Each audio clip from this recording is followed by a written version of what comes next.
Hey everyone, Summer Strange here with another Strange and Unusual vlog, and today I am at the Santa Rosa Rural Cemetery, and so we're gonna check this out today and look at all the cool graves. It was established in 1854 and it's been used as a cemetery since the 1850s, since the mid-1850s, obviously. So let's go check this out. So a lot of the grave sites here are people that a lot of the streets and stuff in Santa Rosa are named for. And so right now we're making our way up to Colonel James Armstrong's gravesite, and that's who Armstrong Woods is named for, and he helped create Armstrong Woods. By the way, I'm here with my brother today. There's one very fancy family headstone. Lots of family members too.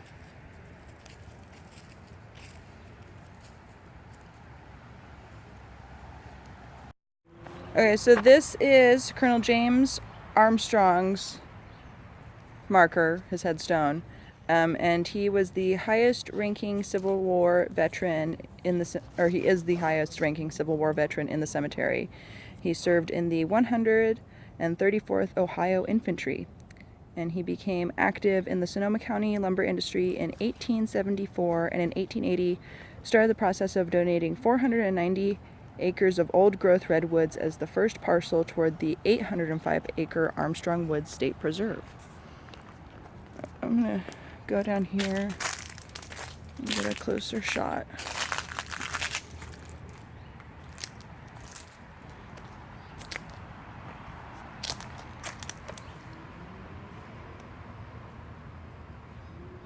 (1824 to 1900).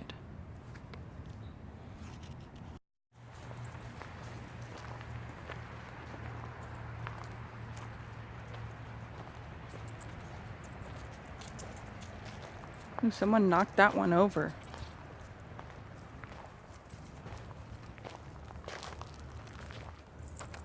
So the last time that I did a vlog, which was my first one at the cemetery in Sonoma, I went there because it was supposedly haunted. But this one I came to just because it has a lot of history about Santa Rosa and Sonoma County. So just thought we'd come and check it out, and because all the graves here are very old, seeing as it started in the 1850s.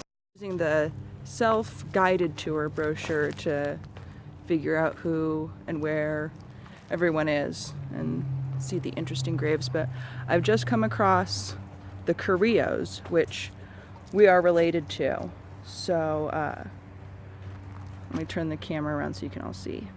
So these are 3 gravestones with the Carrillo family name on it, and we are my brother and I are direct descendants of Maria Carrillo.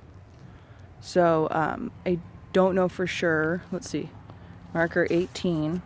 So in reading the self-guided tour brochure, this is the grave marker of Julio Carrillo, who was one of the founding fathers of Santa Rosa, and you'll see on it, it says son of Maria Carrillo. So he was the brother-in-law of General Mariano Vallejo. So that's kind of neat to see. He was 64 years and 10 months old when he died, and it even says down here at the bottom, one of Santa Rosa's founding fathers. And this was rededicated June 1st, 1997.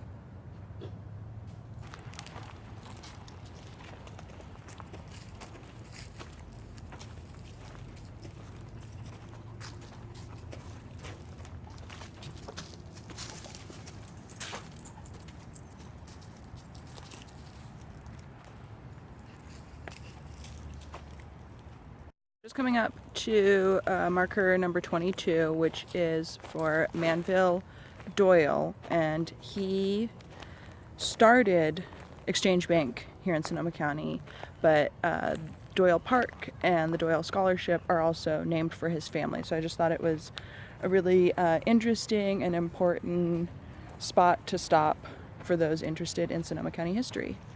Here's the marker for the Doyle family. Manville Doyle 1831 to 1916. And then there's markers all around for the other family members that have passed. Like I said, we have been using the self-guided tour brochure, but you can come here and get guided, professionally guided tours. And I think they do like a lamplight one a few times a year, so you can go at nighttime so that it feels spookier. Not that there's any such thing as ghosts. What do you think? Griffin, do you believe in the paranormal? No. No. No such thing. No such thing? No. You're taking away all the spookiness. Of course, it's a very nice day, so it doesn't feel spooky. Yeah. Let's come here at night and we can tell ghost stories. It'll be fun. I was just pointing out that a lot of the gravestones here just say like father and mother. You know what? But they don't say brother or sister. Yeah, they have the names for the siblings. Right, they have the names for the kids, but if it's the father or mother, it says father, mother. It's very interesting. So we're going to continue walking through the cemetery, but I don't know if we'll stop at any more markers, because if any of you are in the area, you can actually print out a self-guided tour brochure from their website, and you can come here and you can look at the people that you find of interest. But there's some cool stuff going on down here, so I think we're gonna go check it out. Like, it looks like one of those houses called that you put people in, dead people in. I can't remember. Anyways, we're gonna go check it out down here, and there's some like, Tomb or something? yeah, tomb. It looked like there was a bridge down here, but I think it's just the fenced-in area over here. But, oh yeah, crypt, that's a good word. These look like dungeons. Dungeons for the dead. Like, doesn't... Oh, I guess we can go around and walk through, but the gate's totally open there. We can walk through. Is this where we leave them donations? Yeah, you leave a tip. Oh, we leave a tip. Thank you. How do we get through? It'll be cold. Oh my gosh, there's this huge bug beetle thing with wings, and oh, I know it looks tiny on the camera, but this thing is huge.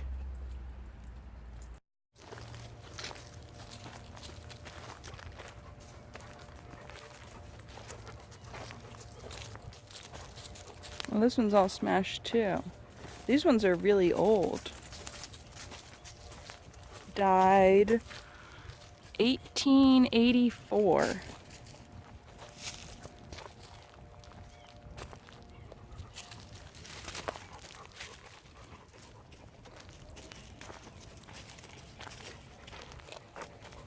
It just has a little wooden marker and no name. There's a bigger head. I don't even know if it's part of the same plot, if this big headstone is. If it's part of the same family or what. But also another thing that I've noticed is that some of the markers just have initials on them, no names. I think it's very interesting that they put the years and the months, like 49 years and 4 months, because, you know, it's really good to know the exact age someone died. Of course, it's very interesting too, but I nowadays we don't usually put the people's age at all. I mean, on the headstone, we just put their name and born, died, and some like beloved mother, sister, wife on the headstone. This is the Wright family's plot area, and this is on this side. It's marking for Winfield S.M. Wright, and he was one of the richest men in Sonoma County. Wright's Beach, Wright Road, and Wright School are all named for him. His wife, Sarah, who's also marked on here, was a granddaughter of Daniel Boone. Now, if we go around, on this side, it has Samson Wright, who was the father of Winfield, who's on the other side. But they say of particular interest is this marker down here for Davis Wright, a colored boy, aged 12 years old, and they say no doubt a slave child freed when the Wrights reached California. He was a member of the household of Samson Wright, who's up here. I just thought that was kind of interesting. A lot of family history for the Wrights in this area, and interesting that they'd have the marker of a young boy who's was probably one of, for PC term, one of their servants. So just saw this marker here, which you can't even see part of it because it looks like a tree was growing on it that they may have cut down. But I just thought that was kind of strange and unusual. I've also found it interesting that on a lot of these old headstones, it'll have the husband's name on top and then his wife's name underneath, but then it'll say his wife. So we're not confused. Being sure that these guys were getting buried with their mistresses, not their wives. Or their sisters. Or their sisters. So it's good that they note on there his wife. Of course, it doesn't say her husband, so, but the family stone is pretty cool. My brother pointed out that it looks like, wait, what'd you say? Like it looks like wood logs? The lettering looks like Wood, logs. yeah, that's pretty neat. Cool headstone with lots of carving in it for, I'll get closer. Walter Hornsby, 1848 to 1907. Yeah, it would have taken someone a really long time to do. To carve all that? Yeah, to carve in the stone like that back then. I don't know what kind of tools they have for it now. It's a little bit interesting. It's the gravesite of John Mcmahon, who is one of 3 veterans in the cemetery of the War of 1812, in which the British burned the White House. So this is his headstone right there, and then I'm sure everyone else here is Mcmahon family members. There are 3 veterans of the War of 1812 buried here, which obviously after the war they came to California and settled in this area because it'd be kind of far to move their bodies from the East Coast all the way to the West Coast. So it's kind of interesting to learn that veterans of the Civil War and veterans of the War of 1812 came all the way to California and ended up living out the rest of their lives here and were buried in this cemetery.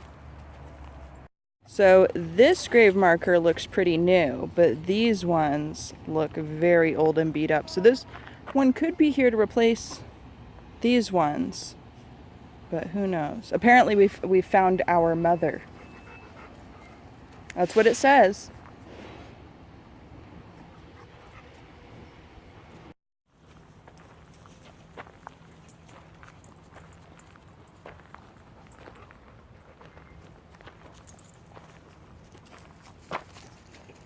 What I find is interesting is, well, there's all of these that look like fake, all these that look like fake wooden headstones, and there's really old ones over there, but it doesn't look like there's any way to walk over to them unless you trampled over a whole bunch of other people's gravestones. Like there's no path. There's no path to go visit those dearly departed.